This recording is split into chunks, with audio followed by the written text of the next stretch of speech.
भावनाधिकार मूलाकरण भावना की चर्चा अपनी चल रही थी, जिसमें दो भावना अपनी हुई, दृश्य विशुद्धि भावना और विनय संपन्नता भावना। तीसरी भावना शीलवृत्तिनी चार नाम की जो ये भावना है, इसकी चर्चा करेंगे।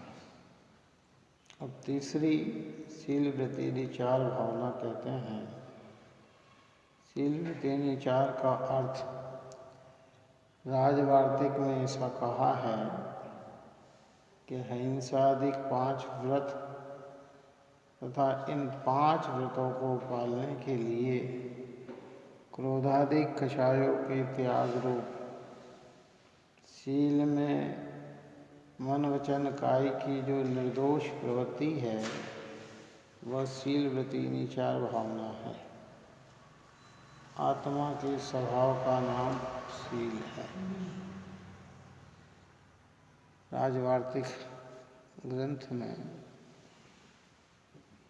एक बताया है कि शील वही है जिसमें जो अहिंसा अधिक 5 व्रत हैं, उन व्रतों को पालने और क्रोधादिक कषाय के त्याग,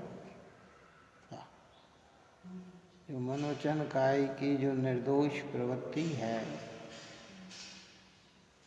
वह शीलवृत्तिनी चार भावना है। आत्मा का स्वभाव नाम शील है। अष्टपाहुड़ ग्रंथ में शील पाहुड़ ग्रंथ है। कौन सा है ना? दर्शन पाहुड़, सूत्र पाहुड़, चारित्र पाहुड़, है ना? ऐसे भाव पाहुड़, ऐसे इसमें एक शील पाहुड़ भी है। तो वहाँ का शील नाम स्वभाव काय का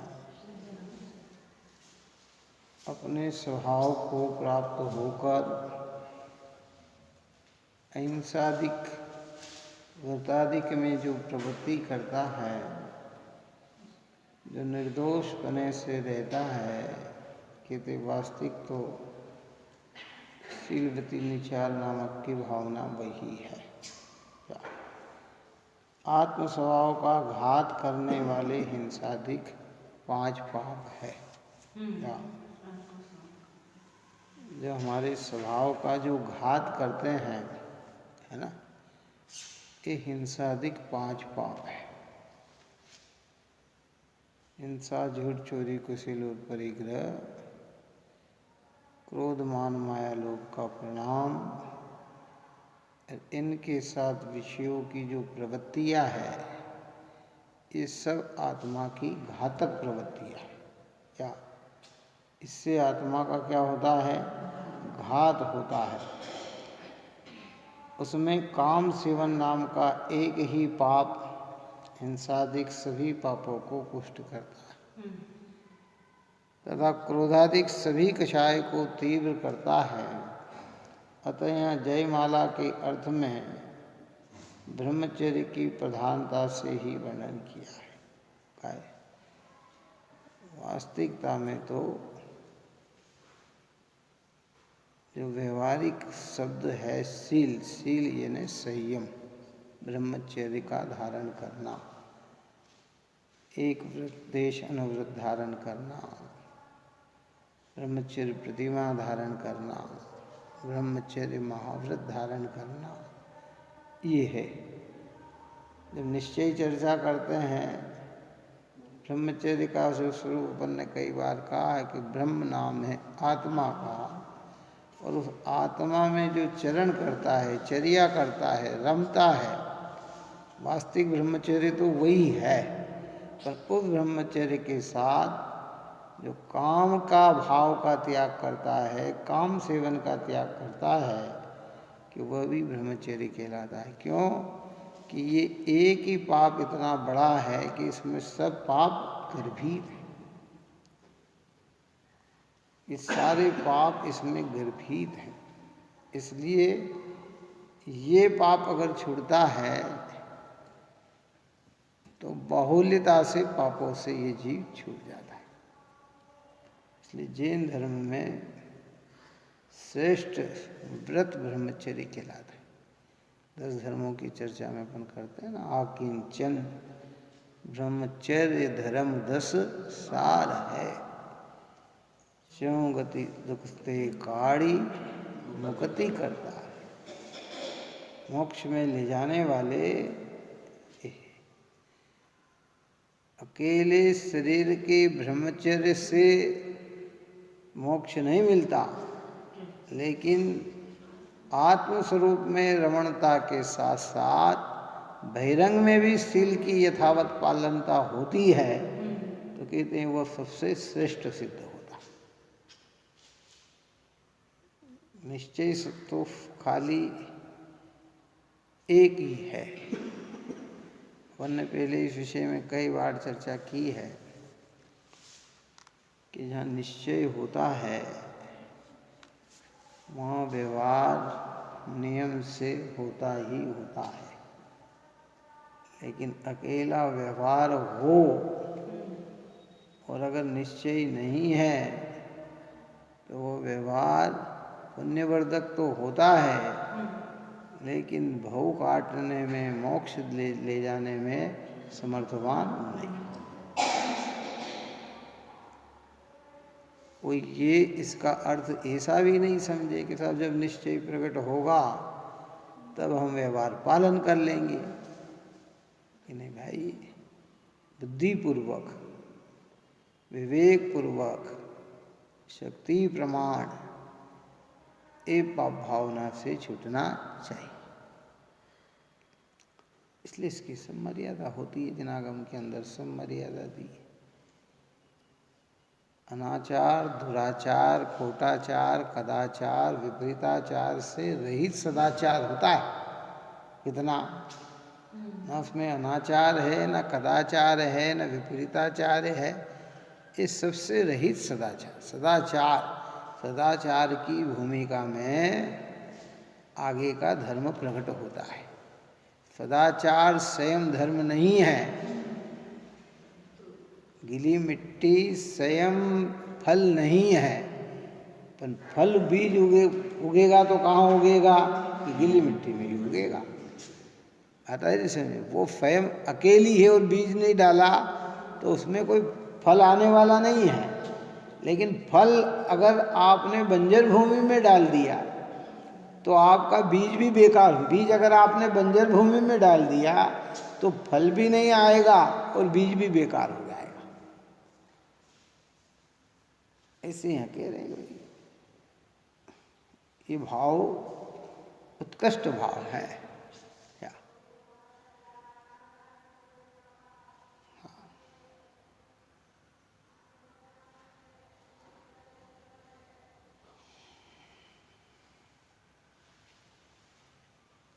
इसलिए यहाँ कहते हैं कि भाई ब्रह्मचर्य की प्रधानता से ही वर्णन किया है।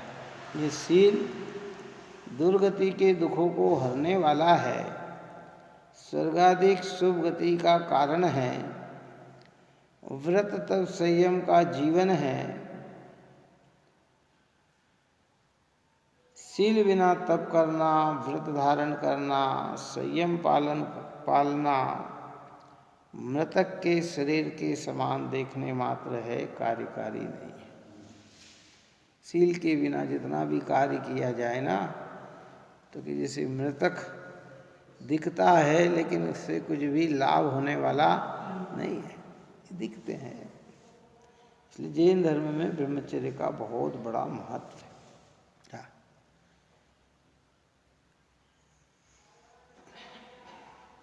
भजन में आता है, होकर स्वतंत्र धर्म की रक्षा सदा करे।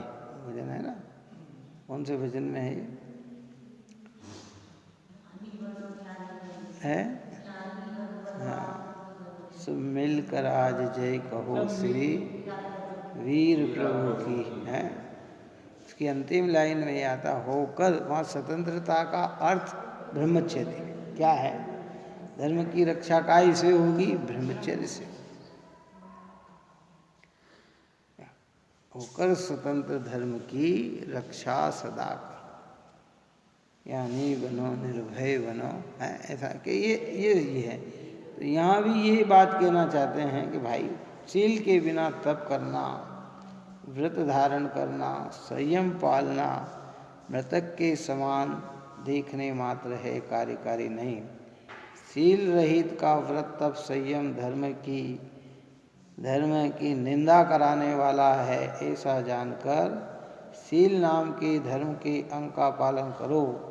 चंचल मन रूपी पक्षी का दमन करो, अतिचार रहित शुद्ध शील को पुष्ट करो। उत्कृष्ट शील तो मुनिराज भगवंतों को ही होता है। किसको होता है? हाँ, लेकिन अंश रूप में जो शील है वह भूमिका के अनुसार अर्जिका माताजी में होता है, हिलक जी छुल्लक जी में होता है, ब्रह्मचर्य प्रतिमा धारी में होता है, और जिनने ब्रह्मचर्य प्रतिमा धारण नहीं की हो और एक देश व्रत धारण किया हो, उसमें भी शील होता है ना? शील भी नियम है कि हमने शील नियम लिया भाई, स्त्री द्वारा संतोष, सपति द्वारा संतोष, ये सब शील है। उत्कृष्ट शील तो कहाँ होता है? मुनिराज भगवंतों को होता है कि जहाँ 18,000 प्रकार के अतिचार भी उसमें लगाते नहीं है। कैसे परिणाम होते होंगे मुनिराज भगवंत की, कितनी उत्कृष्टता के भाव होते होंगे। और अगर शील नहीं हो तो धर्म की जितनी भी क्रिया है ना, वो सारी क्रिया हमारी बेकार सिद्ध होती है। कैसी होती? सोचो आप, कितनी हर चीज में देख लो, अगर व्यभिचार अगर उसके जीवन में है, खोटाचार उसके जीवन में है, तो उसके सारे धार्मिक गुण बेकार हो जाते हैं। क्या हो जाते हैं? कोई की महत्ता नहीं रहती है, कोई महत्ता नहीं। दूसरे दोष तो और इतना नष्टकारक नहीं है, लेकिन ये दोष जो है ना, ये भयंकर खतरनाक है। ये पूरे धर्म को खत्म कर देता है। चाहे वो अणुव्रत रूप में हो, चाहे वो प्रतिमा रूप में हो, चाहे आगे हो, चाहे मुनिराज में हो। इसलिए कहा कि ये उत्कृष्ट है। तो यहाँ से इस चीज को शिक्षा लेना चाहिए, क्योंकि संसार बढ़ाने वाला तो यही है ना। सिद्ध भगवान की पूजा में अपन मालूम क्या कहते हैं? जो शत्रु जगत का प्रबल काम, तुमने प्रभुवर उसको जीता, हो हार जगत के बेरी की, क्यों नहीं आनंद बढ़े सबका। है जो शत्रु जगत का, सारे जगत का शत्रु कौन? के काम, प्रबल काम। भगवंत हमारे कैसे हैं कि तुमने प्रभुवर उसको जीता। इसको जीत लिया? काम को है। वो हार जगत के बेरी की, ये जगत का बेरी है, इसका हार ये परास्त हो गया, तो क्यों नहीं आनंद बढ़े सबका। प्रमुदित मन विकसित सुमन नाथ, मन सिज को ठुकराने आया, होकर निराश सब जग भर से, अब सिद्ध शरण में मैं आया है। मनसी यानी कामदेव है, उसको भी ठुकराने आया। वो भी महत्व नहीं है, उसकी भी महत्ता नहीं है। मुनिराज के सामने इंद्रादिक पद मुनि नहीं चाहते हैं, मिल जाते हैं।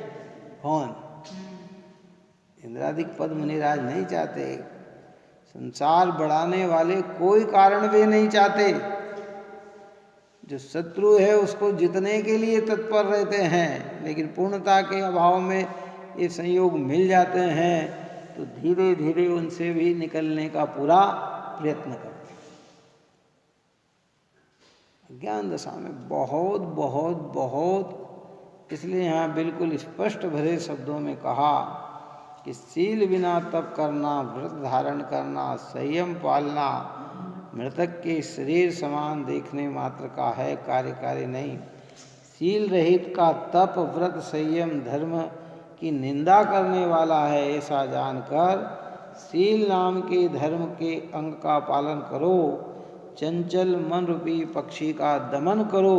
अतिचार रहित शुद्ध सील को पुष्ट करो। अतिचार भी न लगे। मन कैसा है? चंचल, क्षण क्षण में बदलता है, क्षण क्षण में कहाँ पर। मैंने तो कल भी कहा था, पहले भी कहा था कि जितना पाप हम क्रिया में नहीं करते हैं, उससे अनंत गुना अधिक पाप हम परिणामों से करते हैं। कैसे करते हैं? क्रिया में तो ब्रेक लग जाता है, क्रिया में तो प्री शब्द हो जाते हैं, लेकिन मन की भावना कहाँ चली जाती है पता नहीं लगता। अति चंचल मन है, क्षण मात्र में बदल जाता है, क्षण मात्र में आ जाता है। और जो सील को धारण करते हैं वे किसी भी है, सेठ सुदर्शन को देखो, द्रौपदी रानी को देखो, हाँ,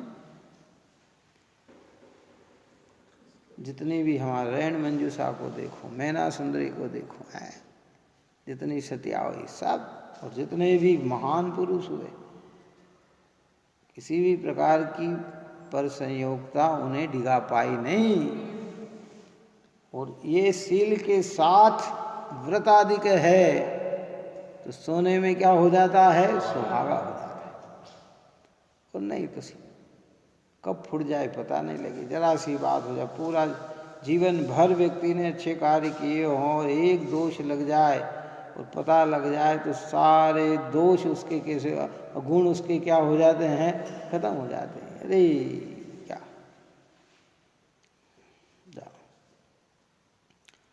मन हाथी के समान है। धर्म रूपी वन का विध्वंस करने वाले मन रूपी मंदोबत हाथी को रोकना चाहिए कि ये मन जो है ना हाथी के समान, ये बगीचा है, धर्म रूपी बगीचा, और हाथी पे अंकुश न लगाया जाए तो वो सारे बगीचे को तहस नहस कर देता है। क्या कर देता है? तो उस पर क्या लगाया जाता है? अंकुश। ये हमारे धर्म है, और ये काम भावना जो है ना, ये अति चंचल है। तो कहते भैया इस पे अंकुश लगाओ सील का, यथा योग्य भूमिका के अनुसार। देखो, सम्यक्त बिना व्रत तप संयम सील मुक्ति का कारण नहीं है, ये बात 100% सत्य है। लेकिन जिनागम में कहीं ऐसा नहीं लिखा है कि सम्यक्त न हो तो आप अपनी भूमिका के अनुसार सील का पालन नहीं कर सकते। उस सील का पालन होगा तो वो क्या होगा? वो पुण्य भावना होगी, शुभ भाव होंगे कि नहीं साहब, क्या काम का जब होगा तब हो जाएगा कि नहीं, बुद्धिपूर्वक।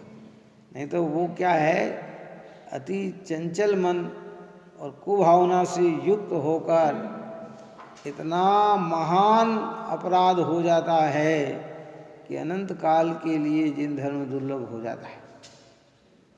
इसलिए यथा योग्य समय पे जनागम के अनुरूप चलते हुए, हाँ, जरूरी नहीं है कि महाव्रती लिया जाए, जरूरी नहीं है कि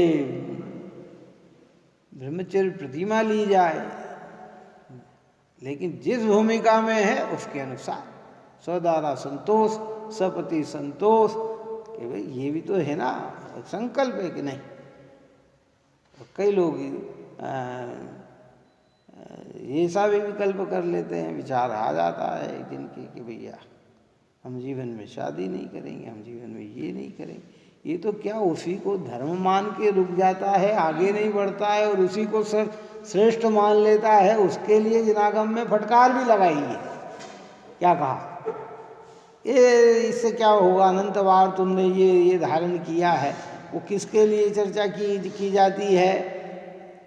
कि जो उसी में संतुष्ट होकर आत्म स्वभाव को जानने का प्रयत्न नहीं करते, आत्मा में रमने का प्रयत्न नहीं करते, आत्मा का स्वरूप समझने का प्रयत्न नहीं करते हैं, उन्हें कहते हैं कि ये तुम्हारे कोई कार्यकारी नहीं है। अभी क्या कहा कि भैया जमीन गीली है तो बीज बोने से क्या होगा, फल आ जाएगा।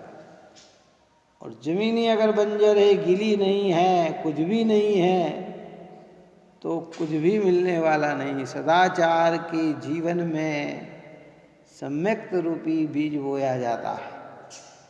काई के इसलिए हमारे यहाँ जो सदाचार को पालन करते हैं।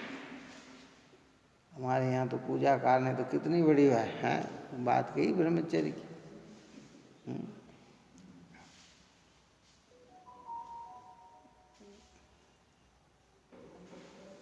उत्तम ब्रह्मचर्य मन आनो, माता सुता बहिन पहचानो है।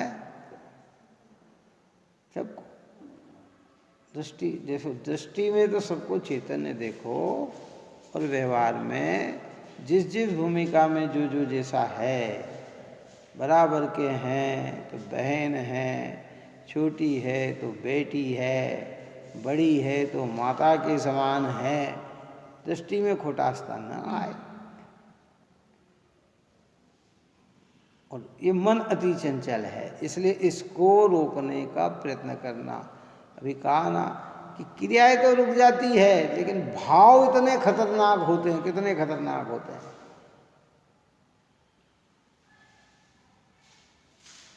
वो भाव बहते रहते और क्या, अब क्या करें कर।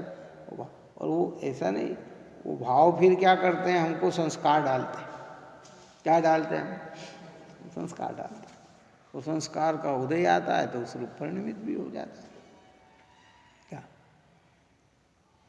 इसलिए चलायमान होकर मन रूपी हाथी महान अनर्थ करता है। जैसे मत वाला हुआ हाथी अपने स्थान से निकलकर भागता है, उसी प्रकार काम से उत्पन्न हुआ मन रूपी हाथी अपने संभाव रूपी स्थान से निकल भागता है।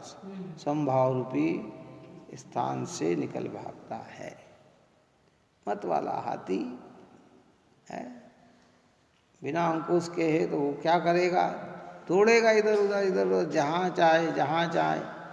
तो ऐसे ही है कि अगर संयम का, सदाचार का अंकुश न हो तो परिणाम तो न जाने कैसे कैसे आएंगे। इसलिए जिनवाणी हमें समझाती है कि भैया अपने परिणाम को सुधार के रखो। क्या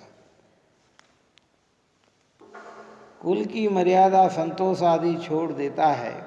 मंदोमत हाथी तो साकल तोड़कर भाग जाता है। यह मन रूपी हाथी सुबुद्धि रूपी साकल को तोड़कर घूमता है। काय को? ये मन रूपी हाथी जो है ना, काम वासना से युक्त, कहते ये क्या है कि भैया ये है ना सुबुद्धि रूपी साकल को तोड़कर ये हमारी बुद्धि का भी हरण कर लेता है।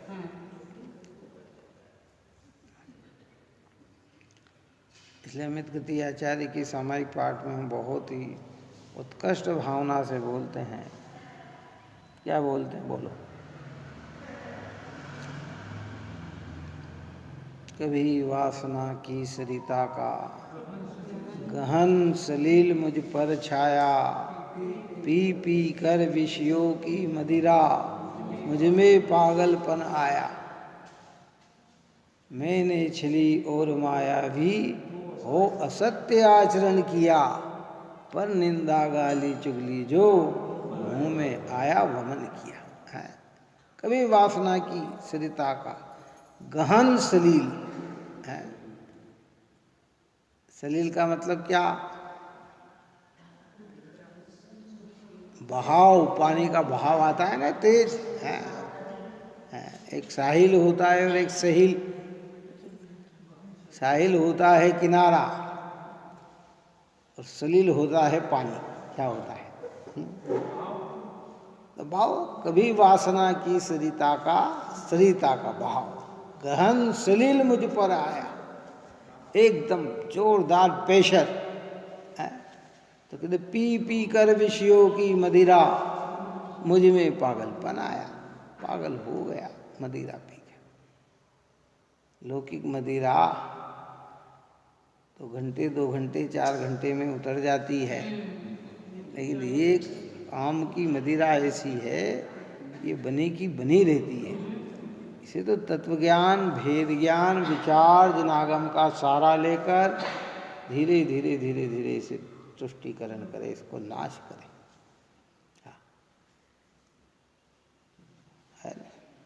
इसलिए सुबुद्धि साकल तोड़ता घूमता है। हाथी तो मार्ग में चलाने वाले महावत को गिरा देता है, कामी का मन सत्य धर्म के मार्ग से प्रवर्तने वाले ज्ञान को दूर कर देता है। इसलिए कबीरदास ने एक बहुत मार्मिक बात कही है कि कामी क्रोधी लालची इनसे भक्ति न होए। कितने शब्द डाले उसने? सबसे पहला शब्द क्या डाला कि कामी क्रोधी लालची इनसे भक्ति न होई, भक्ति करे कोई बिरला जाति वर्ण सब खोई। कि कोई बिरले जीव ही भक्ति के मार्ग में लगते हैं, जो जाति कुल आदि सब वर्ण खो देते हैं कि नहीं, एक भगवान का स्वरूप, आत्मा का स्वरूप जिनके हृदय में समाता है और जिनके काम नहीं होता है, लोभ नहीं होता है, लालच नहीं, कामी क्रोध नहीं होता है, और जिनके हृदय में ये है, क्या है?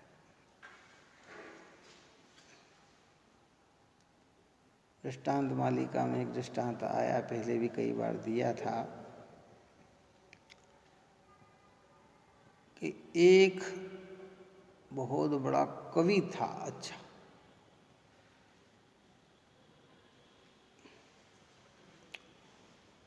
अच्छी अच्छी रचना करता था, पढ़ता भी था।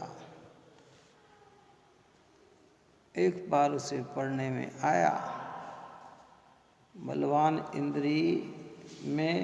इंद्री गमों में बड़े बड़े ज्ञानी भी उलझ जाते हैं। मतलब उसका कहने का मतलब था कि काम की वासना में बड़े बड़े जीव उलझ जाते हैं। उसका संस्कृत होगा, मुझे याद नहीं, अपन तो हिंदी की बात करेंगे, है ना। तो उसने कहा ऐसा भी होगा, ज्ञानी लोग भी, समझदार लोग भी, कि हाँ भाई। तो वो एक लिख के गया और एक संत मिले उन्हें जंगल के अंदर, बाबा जी। उनने बाबा जी को वो सूत्र बताया। उसने बहुत पढ़ा और भी अध्ययन किया, उसे लगा कि हाँ भाई बात ये सत्य है। बाबा जी से और पूछा, उन्होंने कहा बाबा जी शायद इस चीज़ की पुष्टि करेंगे।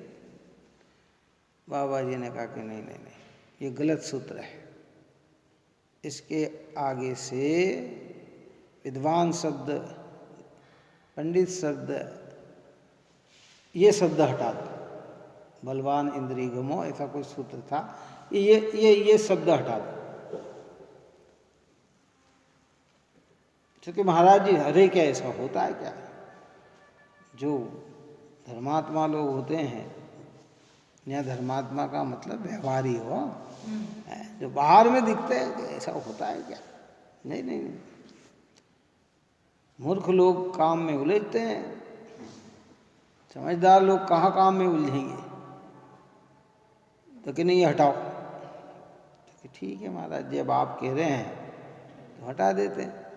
क्या? और उसके मन को संतोष नहीं मिला। उसने कहा ये बात तो सत्य है, कौन सी?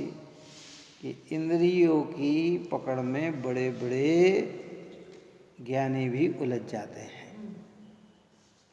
विद्वान भी उलझ जाते हैं, या त्यागी भी उलझ जाते हैं। इसलिए हमारे यहाँ तो कितनी मर्यादा के बाद व्यवस्था होती है, जो उत्कृष्ट संयम देते हैं वहाँ कैसी बाढ़ लगी रहती है, कैसी व्यवस्था लगी रहती है। लेकिन अन्य मत में नहीं है ना। तो उसने और अध्ययन किया, पढ़ा, लगा कि बात तो यही सत्य, पर महाराज नहीं मान रहे तो क्या करें, कि मुझे इन्हें। फिर उसने एक कला सीखी, स्वांग धारण करने की। किसने? उस कवि ने, जो था ना कवि, उसने स्वांग धारण किया और संगीत सीखा और अपने मधुर वचन, ऐसे वचन सीखे कि वह महिला की आवाज भी निकाल सकता है क्या। और वो जब उसमें निष्णात हो गया, रूप बदलने में निष्णात हो गया, भाषा बोलने में निष्णात हो गया, तो फिर स्त्री का भेष धारण करके वह वहाँ आश्रम में चला गया जहाँ वो सन्यासी रहता था। दिन भर अच्छी तरह से कटा, प्रवचन भी हुए, सत्संग भी हुआ, भक्ति भी हुई। और जैसे शाम पढ़ने आए, सब लोग अपने अपने जगह चले गए,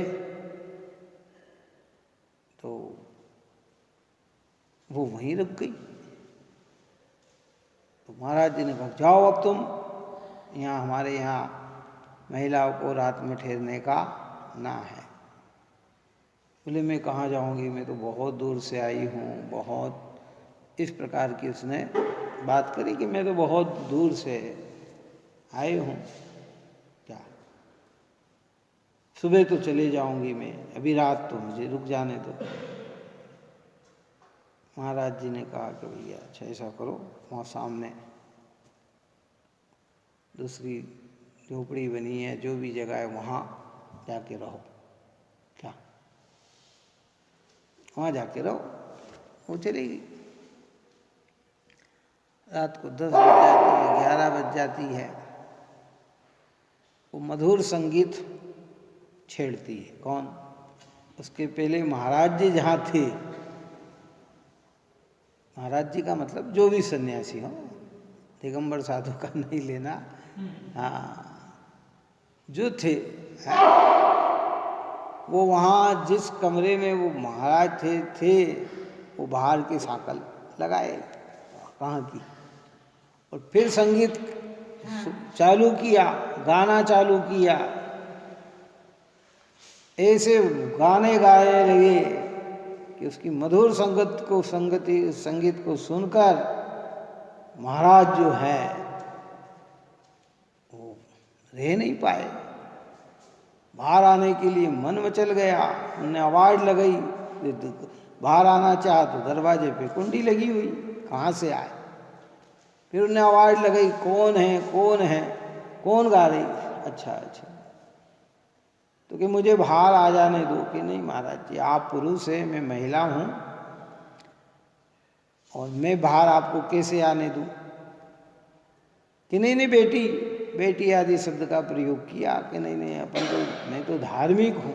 कि नहीं महाराज जी, हो तो पुरुष आप, भले धार्मिक भी हो तो क्या हो। इस प्रकार की उन्होंने चर्चा की। लेकिन वो संगीत इतना मुग्ध, बाहर आने के लिए इतना किया कि वह अपने झोपड़े को ऊपर से तोड़ के बाहर निकल गए। कहाँ से निकल गए? और जब सामने आके देखा तो वहाँ महिला नहीं थी। कौन था? वही कवि था। उसने महाराज जी के सामने वो अपना आगे कर दिया, लिखा हुआ जो बिगाड़ा था ना महाराज जी ने, कि ये बलवान इंद्री गाँवों, मतलब बड़े बड़े विद्वान ने ये भी इसमें बोले। महाराज जी अब क्या कहना इसके आगे? उनकी सारी भाव बोले भैया यही परम सत्य है। क्या कहा उन्होंने कि वास्तविकता में तो संसार की दशा ऐसी है। इसलिए सबसे हमारे क्या कहा कि जो शत्रु जगत का प्रबल काम, तुमने प्रभुवर उसको जीता। हमारे भगवान ने उसको भी जीत लिया है। भगवान का भक्त कैसा होता है? भगवान बनने की भावना रखता है ना, तो उसके हृदय में भी किसको जीतने की भावना होती है? काम को जीतने की भावना होती है। पूरा जितना संसार, ये मूल एक चीज अगर सम्यक पूर्वक आ गई तो सारी व्यवस्था सुधर जाती है।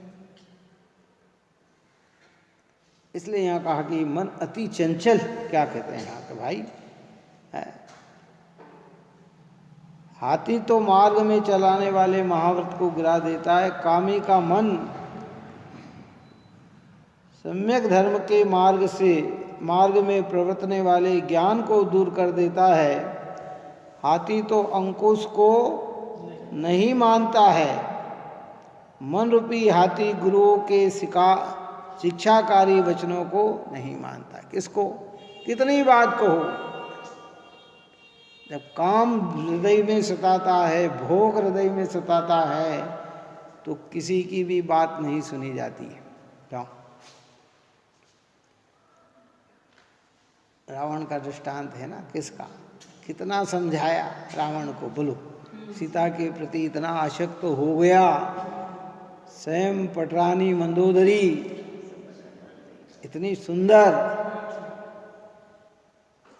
मंदोदरी के पिताजी ने समझाया, भाई विभीषण ने समझाया, लेकिन कोई मानने के लिए तैयार नहीं। क्यों? आजकल हो रहा है ना, क्या विधर्म जाति विवाह, कितना सारा परिवार समझाता है, बड़े बड़े शिक्षक समझाने जाते हैं, लेकिन वो मन में जो बस गया, क्या बस गया कि भाई कोई की शिक्षा लागू नहीं पड़ती है। बड़े बड़े कहते ये ऐसा खतरनाक चीज है,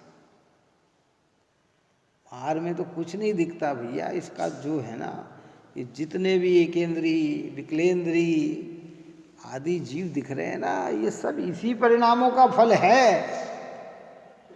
मनुष्य जीवन मिला, देवता का जीवन मिला, जीव पूरा समय भोग में ही खत्म कर देता है, भोग में खत्म करता है और भोगने की भावना से खत्म कर देता है। पूरा जीवन सोचता आज नहीं, कल नहीं, परसों, कि भाई इससे कभी तृप्ति मिलने वाली नहीं है। क्या? इसलिए मर्यादित संपूर्ण त्याग जिन्होंने कर दिया है, संपूर्ण ब्रह्मचर्य जिन्होंने धारण कर लिया है, ऐसे महान मुनिराज भगवंत तो सदा काल हमारे लिए वंदनीय पूजनीय विनय करने योग्य है। लेकिन भूमिका के अनुसार भी जिन्होंने इस पवित्र को धारण किया है, उनकी भी प्रशंसा है। क्या? इसलिए कहते हैं कि भाई मन रूपी हाथी गुरुओं के शिक्षाकारी वचनों को नहीं मानता है। हाथी तो फल व छाया देने वाले बड़े वृक्षों को उखाड़ फेंकता है। किसको? कितने दृष्टांत आते पेपर में, आप पढ़ते हैं। बच्ची ने ऐसा है कि वो अपने प्यार में मुग्ध होकर माता पिता को ही मार डालती है। तो नहीं आया पेपर में भी, कुछ दिन पहले ही था ना, नहीं था है? पुत्र मार डाल देता है, पिता माता को मार देता है, नहीं आप हमारे संबंध नहीं कर, उनको क्या करे?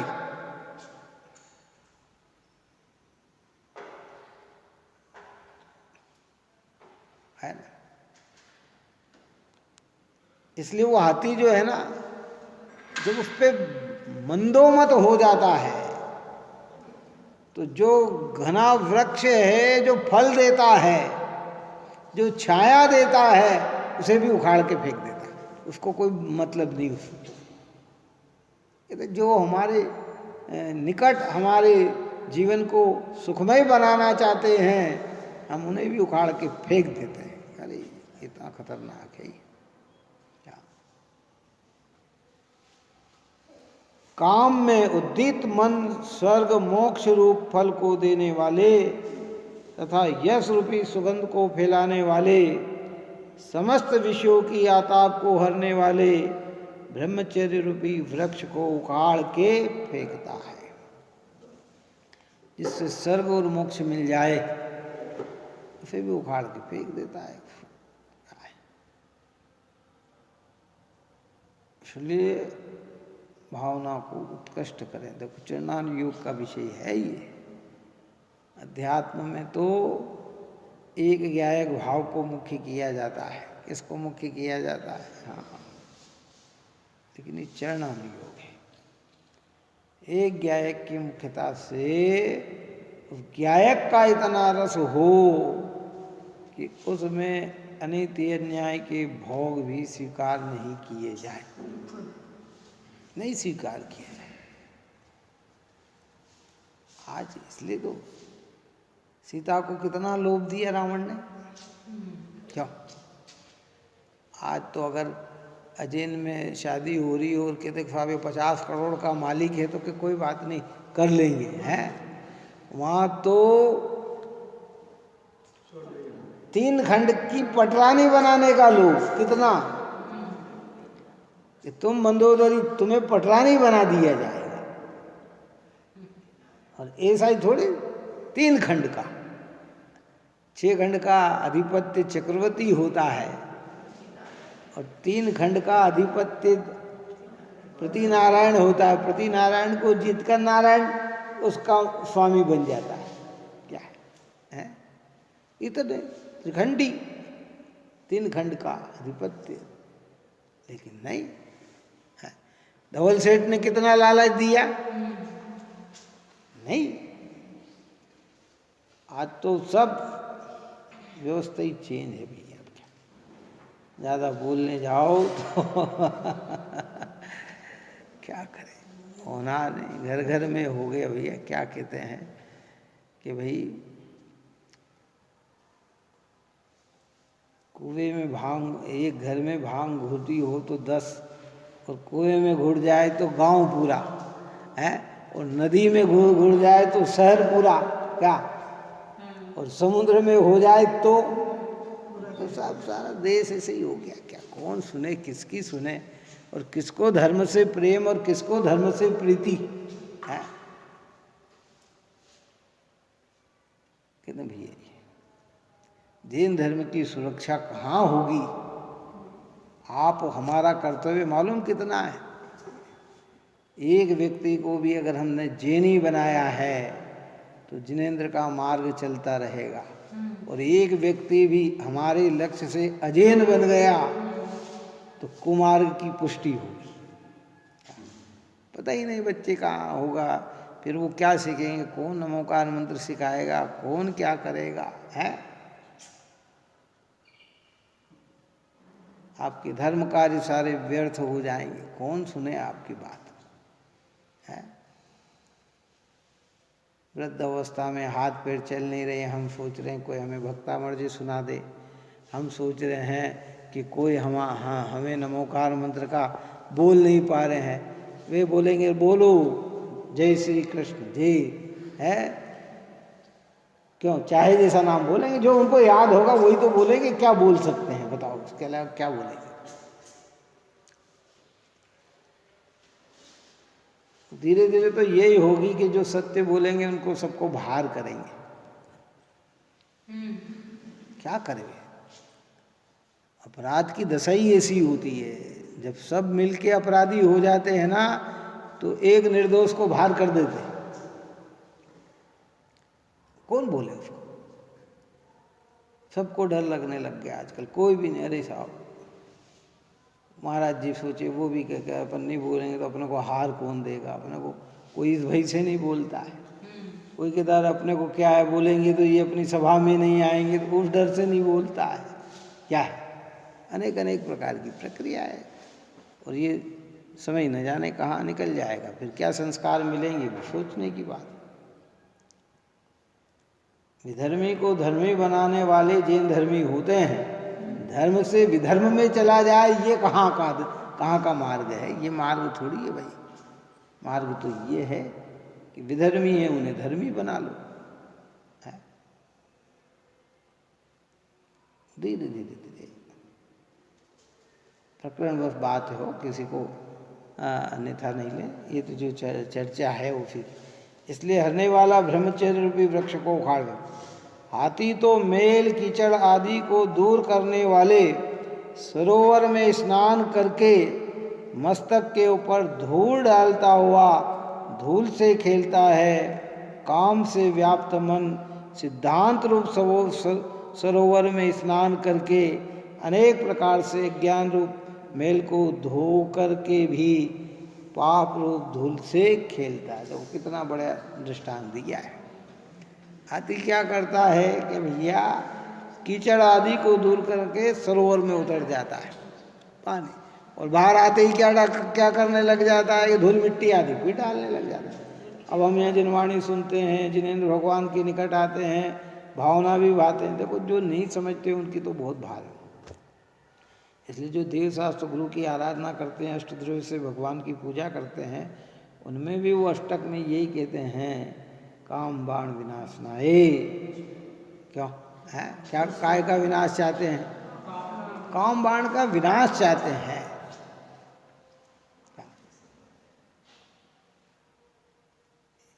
आई बात समझ में। पुष्पम निर्वामती सुधा, पुष्प जो है वो काम का सूचक है, एकदम पुष्प। तो सुन के अच्छा लगता है, फिर जाके फिर उसी में संलग्न हो जाते हैं। इसलिए यहाँ कहते हैं कि भैया ज्ञान रूप मेल को धो करके भी पाप रूप धूल में से खेलता है। हाथी तो कानों की चपलता दिखलाता है, काम संयुक्त मन पांचों इंद्रिय के विषयों में चंचलता दिखे। काम से संयुक्त पांचों इंद्रिय चंचल हो जाती, हर इंद्रिय को पुष्ट करने का भाव आ जाता है।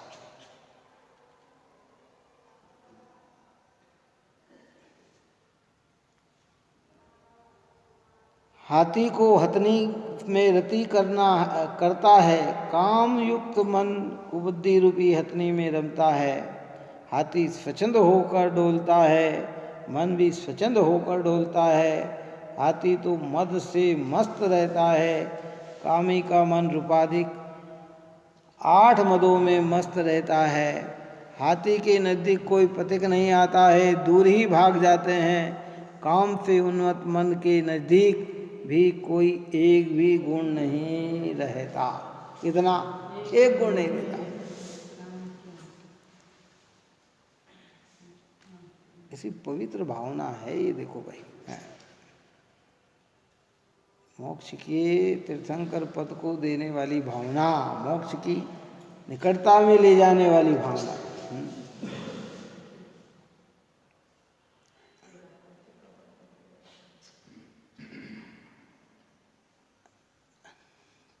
क्या पूजाकार ने क्या लिखा है? तीसरी भावना में क्या लिखा? विनय महाधारे जो पानी प्राणी, और उसके बाद सील सदा नर जोदड़ पाले, सो ओरन की आपद टाले। दृढ़ता के साथ, जिस भूमिका में उस भूमिका की दृढ़ता के साथ, गृहस्थ में गृहस्थ की भूमिका में, व्रत की भूमिका में, प्रतिमा में प्रतिमा की भूमिका में, एलक छुलक अर्जिका में उनकी भूमिका में, मुनिराज में की भूमिका में उन भूमिका में जो दृढ़ता से पालन करते हैं, वे अपनी आपदा को भी टालते हैं और औरों की आपदा को भी टालते हैं। दोनों की आपदा को टालते हैं। लोगों को पता ही नहीं है ना। आप हमने तो मनुष्य जीवन में ये सीखा कि जो मनुष्य के कार्य हैं वो करने के लिए हमारा जीवन हुआ, काय के लिए। जो काम है मनुष्य के, जो हमने दादाजी से देखा, पिताजी से देखा, रिश्तेदार से देखा, नातेदार से देखा, अरे भैया तो बस हम भी उसी में उलझ रहे हैं। कभी भी इस विषय में हमने विचार नहीं किया कि इससे मेरा हित कितना है और अहित कितना है। जैसा कह रहा परंपरा चल रही, परंपरा चल रही।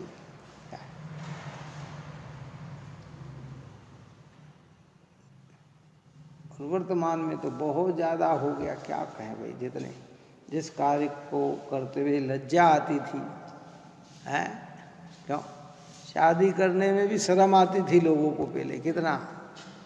आजकल तो करने में तो शर्म नहीं, पर उसकी याद के लिए भी शर्म नहीं।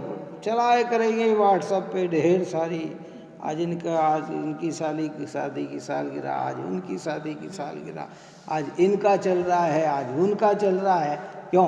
और दे शुभकामना दे दे के जैसे सम्यक दर्शन यहीं तैयार मिल रहा है। क्या है? ऐसी शुभकामना दे शुभकामना दे दे के है। क्या करे? भोला आत्मा है ये, इसको पता ही नहीं है कि मैं क्या कर रहा हूँ, है? ज्ञान नहीं है ना इसको, करता है। जिसका खेद आना चाहिए उसका उत्साह आ रहा है।